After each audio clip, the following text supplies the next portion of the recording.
মঙ্গলবার ভোরে এক ভয়াবহ প্রলয়ঙ্করী বিস্ফোরণে কেঁপে উঠল ইরানের ঐতিহাসিক শহর ইস্পাহান।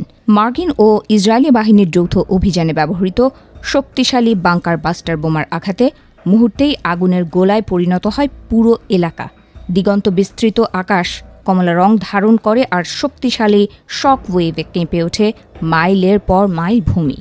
ভোরের আলো ফোটার আগেই যখন ইস্পাহানবাসী গভীর ঘুমে আচ্ছন্ন, ঠিক তখনই আকাশ চিরে ধেয়ে আসে 2000 পাউন্ড ওজনের বাংকার বাস্টার বোমা। ইস্পাহানের একটি বিশাল গোলাবারুদ ডিপো লক্ষ্য করে এই হামলা চালানো হয়েছে। ওয়াল স্ট্রিট জার্নালের তথ্য মতে এই ডিপোটি মাটির অনেক গভীরে অবস্থিত ছিল, যা ধ্বংস করতেই এই বিশেষায়িত শক্তিশালী বোমা ব্যবহার করেছে মার্কিন বাহিনী। মার্কিন প্রেসিডেন্ট ডোনাল্ড ট্রাম্প তার সোশ্যাল মিডিয়া প্ল্যাটফর্মে এই হামলার একটি রুদ্ধশ্বাস ভিডিও শেয়ার করেছেন। ভিডিওতে দেখা যায় একের পর এক বিস্ফোরণে রাতের আকাশ যেন দিনের মতো উজ্জ্বল হয়ে উঠছে। ট্রাম্প ভিডিওটির উৎস সম্পর্কে কিছু না বললেও ইস্পাহানের বদর সামরিক ঘাঁটির নিকটবর্তী এলাকায় এই ভয়াবহ অগ্নিকাণ্ড এখন বিশ্বজুড়ে আলোচনার কেন্দ্রবিন্দুতে। বিশেষজ্ঞদের মতে এই হামলার মূল লক্ষ্য ছিল ইরানের ইউরেনিয়াম ভাণ্ডার।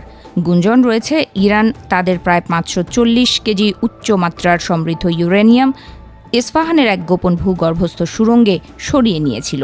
ট্রাম্প প্রশাসন দীর্ঘদিন ধরেই এই ইউরেনিয়াম উদ্ধারের জন্য সামরিক অভিযানের পরিকল্পনা করছিল।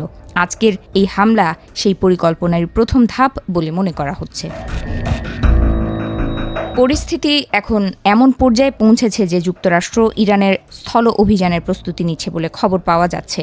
প্রেসিডেন্ট ট্রাম্প স্পষ্ট ভাষায় হুমকি দিয়েছেন, ইরান যদি খুব শীঘ্রই হরমুজ প্রণালী খুলে দেওয়ার চুক্তিতে না আসে তবে দেশটির জ্বালানি অবকাঠামো গুঁড়িয়ে দেওয়া হবে। এমনকি ইরানের তেলের ওপর নিয়ন্ত্রণ নেয়ার হুঁশিয়ারিও দিয়েছেন তিনি।